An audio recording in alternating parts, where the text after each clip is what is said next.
ఒక్కొక్క అంశానికి సంబంధించి ఒక్కొక్క పరిణామం మారిపోతూ ఉంటుంటుంది. అందులో ఒకటి ప్రస్తుతం హైదరాబాద్ సెంట్రిక్గా ఉండటం మూలంగా తెలంగాణ ముఖ్యమంత్రి ఇదివరకు చంద్రబాబు ఉన్నప్పుడు పెట్టుబడులు భారీగా వచ్చాయి. ఎందుకంటే హైదరాబాద్ కాబట్టి.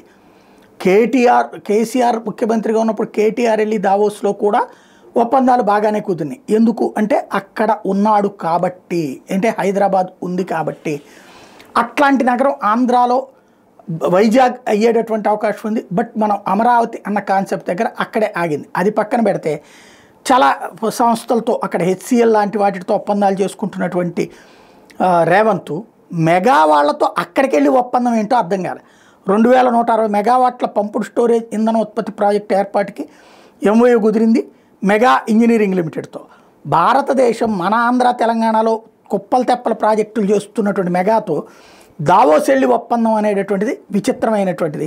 అది పక్కన పెడితే మిగతా వాటి అయితే కరెక్టే.